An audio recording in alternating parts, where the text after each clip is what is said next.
Let me tell you something I learned after 8 decades of watching financial systems operate. Most people focus on the wrong numbers. They see a headline, get excited or worried, and miss what actually matters to their long-term security. Right now, there's considerable confusion circulating about IRS payments and Social Security changes in 2026. Here's what's actually happening, stripped of the noise. The Social Security Administration estimates that the average retirement benefit will rise by about $56 a month, from $2,015 to $2,071, starting with the payments going out in January 2026, thanks to the 2.8% cost of living adjustment. That sounds straightforward until you examine what's happening on the other side of the ledger. Medicare Part B premiums rose to $201.90 from $185 in 2025, which means that $17.90 increase gets deducted directly from your Social Security check. Suddenly, your $56 raise becomes $38.10 in actual purchasing power. But here's what most financial advisors won't emphasize. A new $6,000 tax deduction for people ages 65 and older will help reduce or fully offset the federal income taxes beneficiaries pay on their Social Security income in 2026. This provision could be more valuable than the COLA increase itself for many seniors, yet it's being largely overlooked in the headlines. The real question isn't about mythical IRS alerts or imaginary payment schedules. It's about understanding the actual mathematical relationship between what you're gaining and what you're losing, then positioning yourself accordingly. Now, when most people hear about government payments and direct deposits, they immediately think something exciting is happening with their bank account. That's the natural reaction. But here's what I've learned over decades of watching financial systems operate. The most important changes are rarely the ones making headlines. They're buried in the fine print, in the interaction effects between different parts of the system. And that's exactly what's happening right now with Social Security in 2026. The thing about the earnings test is that it's fundamentally misunderstood by most people. For 2026, the annual earnings limit is $24,180, and the system deducts $1 in benefits for every $2 you earn above this limit. Now think about what that actually means in practice. If you're collecting Social Security early, before reaching your full retirement age, and you decide to take on some part-time work, perhaps consulting or helping out a former employer, you need to understand this threshold intimately. Let's say you earn $37,000 from work in 2026. You've exceeded that limit by about $12,500. The Social Security Administration will withhold half of that excess, which comes out to roughly $6,250 in reduced benefits for the year. But here's the part that confuses people. This isn't a permanent loss. Once you reach full retirement age, Social Security recalculates your monthly benefit to account for those months when benefits were withheld. Your future payments increase to compensate. It's a temporary adjustment, not a penalty. The more nuanced situation arises in the year you reach full retirement age. In 2026, this limit on your earnings is $65,160, and only earnings before the month you reach your full retirement age count. This creates an interesting planning opportunity. If you reach full retirement age in August of 2026, you could theoretically earn $50,000 in January through July, then earn whatever you want from August onward with no reduction in benefits whatsoever. The system only looks at those pre-retirement age months. Most people don't optimize around this, and they should. Now let's talk about the tax situation, because this is where things get genuinely interesting from a wealth preservation standpoint. The new senior deduction that took effect for the 2025 tax year represents a meaningful shift in how Social Security income is taxed. Taxpayers 65 and older can claim an additional $6,000 deduction without itemizing their deductions, and for married couples filing jointly, that becomes $12,000. This is layered on top of the existing standard deduction and the additional deduction that's always been available to seniors. When you add it all up, a single filer over 65 can now claim up to $23,750 in deductions, and joint filers can write off up to $46,700. The critical question is, who actually benefits from this? The lowest income seniors receive no benefit because their taxable income is typically less than the standard deduction they already claim, while the highest income seniors receive little benefit due to the phase-out that begins at $75,000 of modified adjusted gross income. The sweet spot is the middle and upper middle income range. If you're a single filer with modified adjusted gross income between $40,000 and $75,000, or a married couple between $80,000 and $150,000, this deduction could save you anywhere from $300 to over $1,000 in federal taxes. That's real money, and it compounds over the 4 years this provision is in effect, from 2025 through 2028. But here's where the mental accounting gets tricky. And this is something Charlie Munger would have emphasized relentlessly. You cannot look at these changes in isolation. You have to examine the entire system simultaneously. Yes, your Social Security check is going up by about $56 a month on average due to the cost of living adjustment. Yes, you might save several $100s in federal taxes due to the new senior deduction. But on the other side of the ledger, your Medicare Part B premium jumped from $185 to just over $200 per month. That $17.90 increase gets deducted directly from your Social Security payment before you ever see it. Suddenly, your $56 raise becomes a $38 net increase. And that's before we factor in whether your supplemental insurance premiums increased, or your prescription drug costs, or any of the other medical expenses that tend to rise faster than general inflation. The taxation of Social Security benefits operates on thresholds that haven't changed since 1984 for the lower threshold, and 1993 for the upper threshold. If you're single and your combined income exceeds $25,000, up to 50% of your benefits become taxable. If your combined income exceeds $34,000, up to 85% becomes taxable. For married couples filing jointly, those thresholds are $32,000 and $44,000 respectively. Combined income in this context means your adjusted gross income plus tax-exempt interest plus half of your Social Security benefits. These thresholds are not indexed to inflation. They never have been. So each year, as nominal incomes rise due to inflation and cost of living adjustments, more and more people cross into these taxation zones. It's a slow motion tax increase that most people don't even notice happening.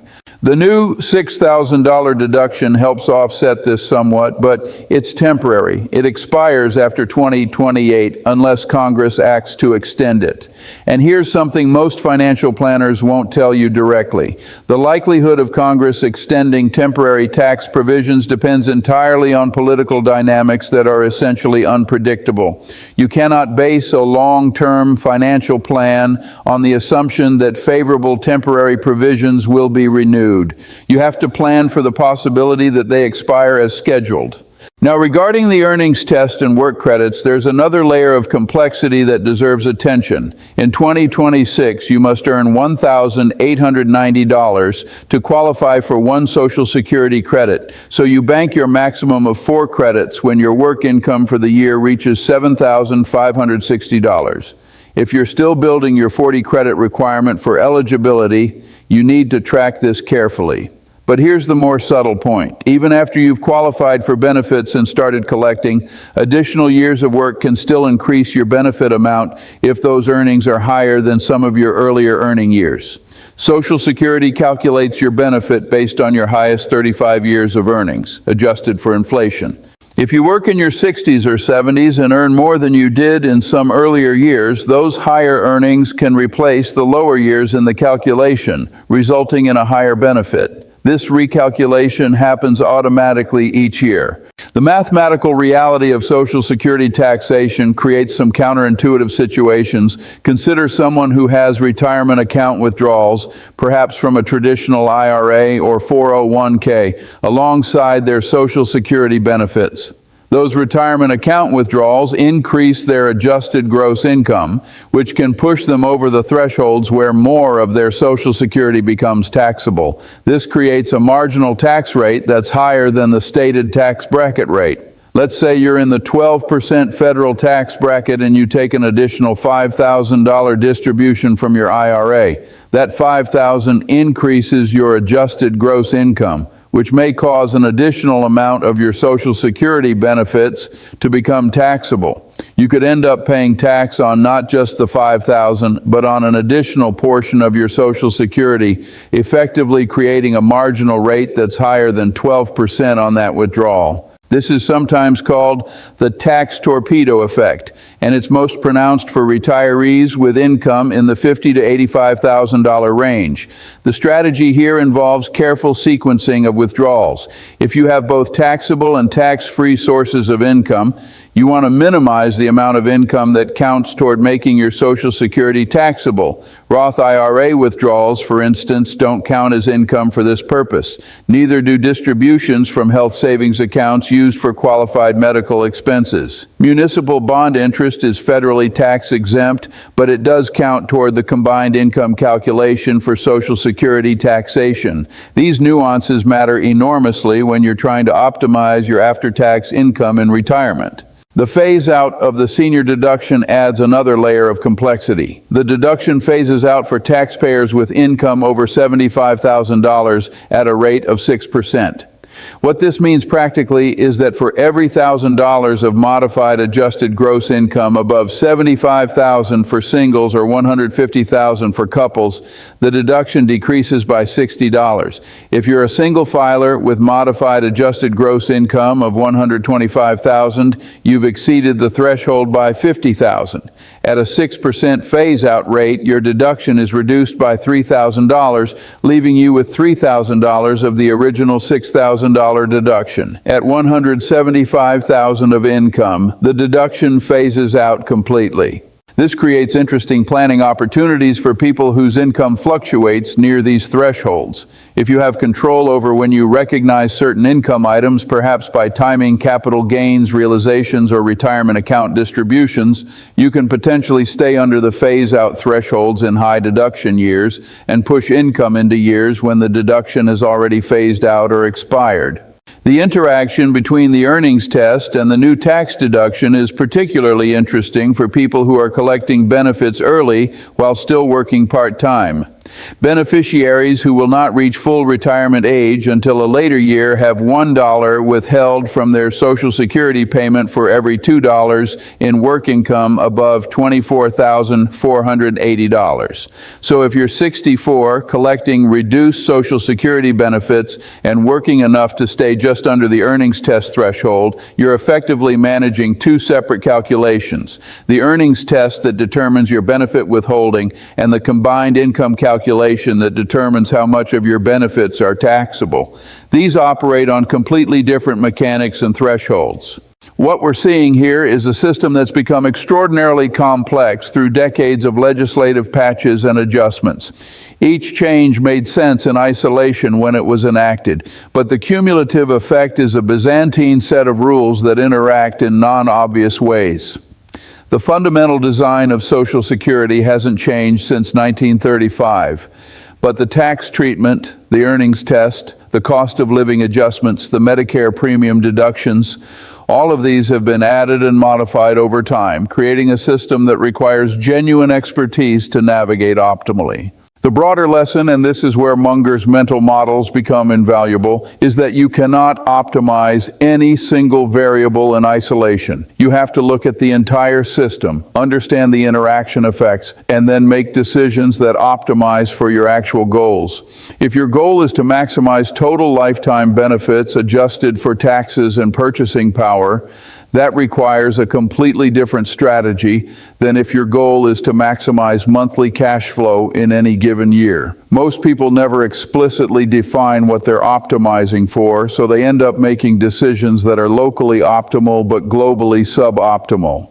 The earning limit changes for 2026 represent about a 4% increase from 2025 levels, which is roughly in line with wage growth. The Social Security tax limit in 2026 is $184,500, up from $176,100 in 2025. This means high earners will pay more in Social Security taxes this year, but it also means their future benefit calculations will be based on higher earnings. The system is designed to be roughly self-balancing in this way, though whether it actually achieves that long-term is a separate question that involves demographic trends, labor force participation rates, and political decisions about benefit formulas. The reality is that the Social Security system is facing long-term funding challenges. The trust fund is projected to be depleted sometime in the early 2030s, at which point incoming payroll taxes would only cover about 70 to 80% of scheduled benefits. Congress will eventually have to address this through some combination of benefit reductions, tax increases, eligibility age changes, or other reforms. Understanding this context is important because it affects how you should think about Social Security in your overall retirement plan.